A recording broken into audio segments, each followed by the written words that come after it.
Muhammad wa ala ali sayyidina Muhammad. Allahumma sholli wa sallim ala sayyidina Muhammad wa ala alihi wa sahbihi wa sallim.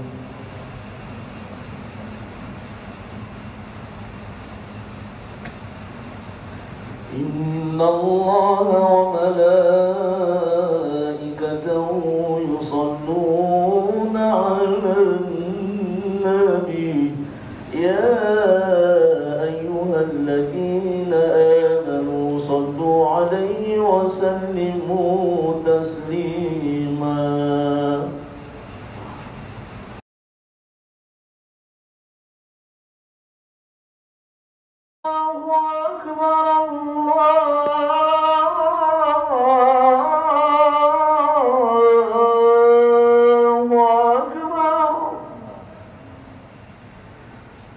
أشهد أن لا إله إلا الله.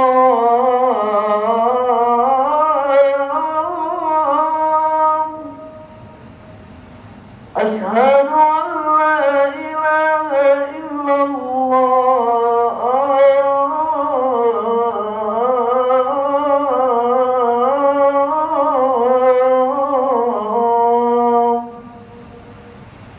أشهد محمد رسول الله.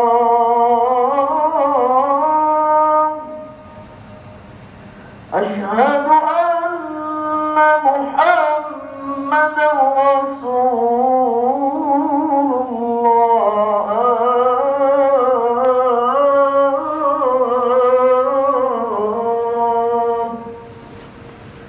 حي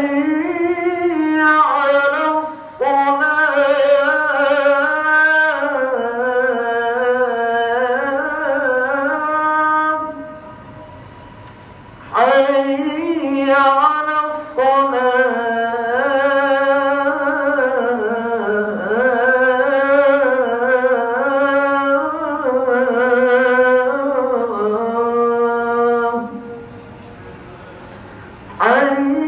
حي على الصلاة. حي على الفلاح.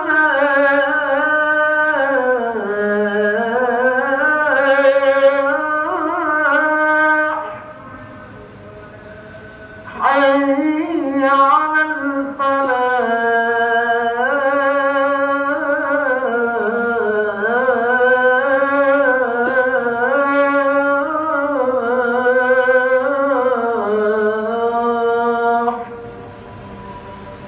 الله أكبر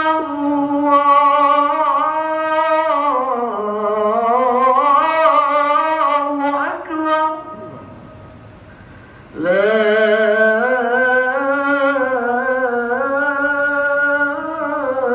إله إلا الله.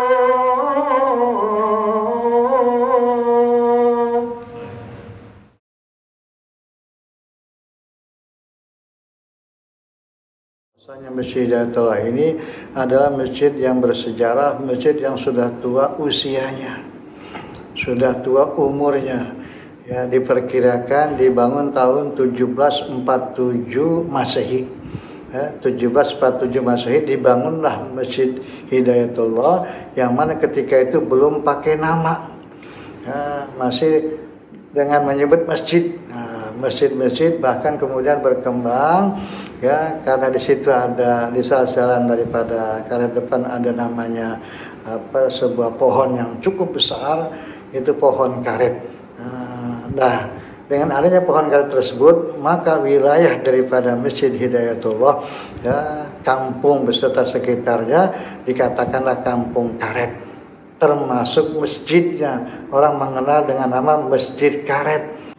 Masjid Hidayatullah menurut penuturan beliau secara lisan, bukan secara tertulis, ya, dibangun oleh salah seorang keturunan Betawi yang bernama Muhammad Yusuf. Ya, Muhammad Yusuf, ya, beliau bekerja di kementerian daripada pemerintahan Belanda.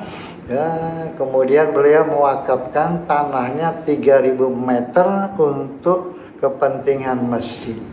Ya, jadi yang mewakafkan ini namanya Muhammad Yusuf, ya, bekerja di pemerintahan daripada Belanda, itu yang bernama Safir Hans.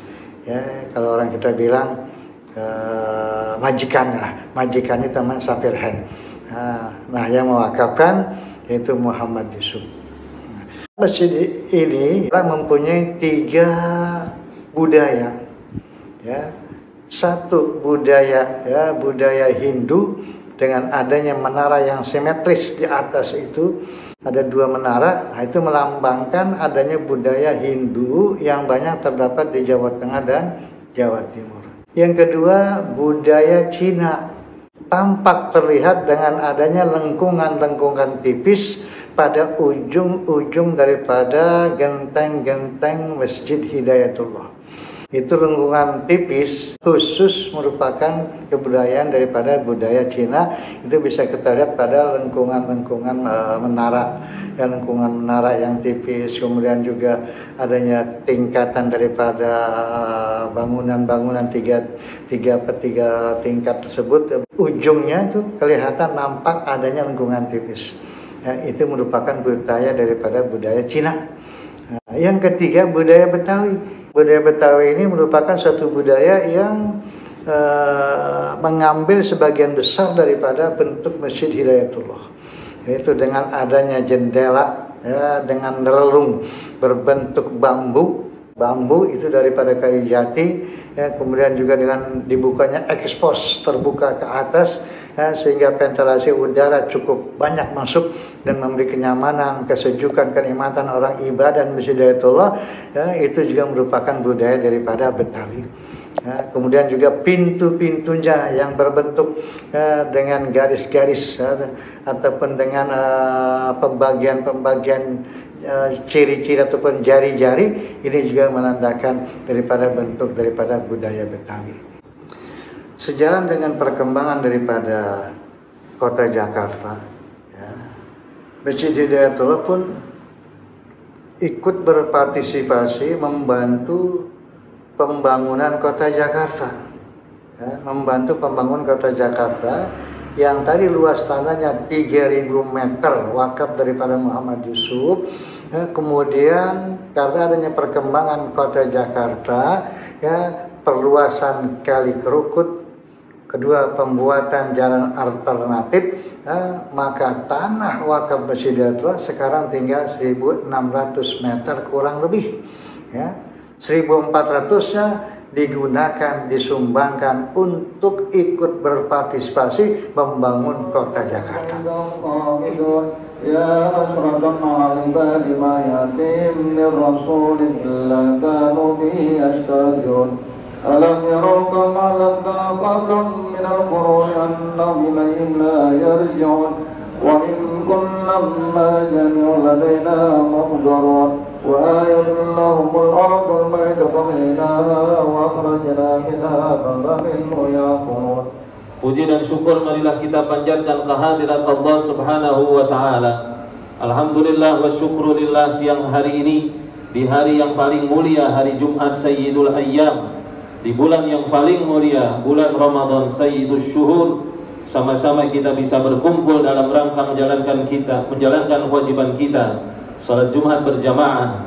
Semoga ibadah salat Jumat kita, ibadah puasa kita, ibadah salat tarawih kita, dan ibadah-ibadah kita yang lain diterima dan mendapatkan limpahan pahala yang berlipat ganda dari Allah Subhanahu wa taala. Amin. Salawat teriring salam tidak lupa marilah kita haturkan kehadiran junjungan kita baginda Rasulullah Nabi besar Nabi Muhammad sallallahu alaihi wasallam. Masjid Hidayatullah pun pernah mengalami satu masa yang hampir-hampir, ya, kalau nggak ada rahmat Allah Subhanahu wa taala, nggak ada pertolongan Subhanahu wa taala, mungkin Masjid Hidayatullah sudah hengkang, sudah pergi, digusur, diusir daripada tempat yang aslinya oleh pihak-pihak pengembang yang memang rakus ya, setelah membebaskan lingkungan daripada masjid, penduduknya dibebaskan, warganya dibebaskan, hanya tinggal beberapa warga dan masjid ya, mereka berusaha juga untuk menggeser ataupun untuk memindahkan dengan secara paksa Masjid Hidayatullah ke tempat yang lainnya. Kejadian ini terjadi pada tahun 1993 Miladiah. Ketika itu ya, sebelum terjadi daripada penggusuran dengan secara paksa ya, terhadap masjid dan juga jalan Masjid Hidayatullah ya, sudah ada musyawarah ya. Di saat-saat sedang berjalan musyawarah tersebut ya, ada beberapa oknum-oknum daripada pengurus yang sudah melakukan satu musyawarah lebih daripada hal-hal yang wajar. Mereka kelihatannya ya sudah berpihak kepada pihak pengembang, sampai terjadilah ketika itu manipulasi stempel dan manipulasi daripada tanda tangan. Dan pihak pengembang percaya apa yang mereka lakukan. Tapi yang tahu itu semua adalah pengurus-pengurus yang konsisten, yang tetap istiqomah, ingin mempertahankan masjid tetap berada pada tempatnya. Karena masjid tersebut Hidayatullah adalah masjid yang bersejarah dan juga letaknya strategis, yang mana kedepannya manfaatnya cukup besar sekali. Tapi alhamdulillah ya, di saat-saat seperti itu Allah itu Maha Pengasih, Maha Penyayang.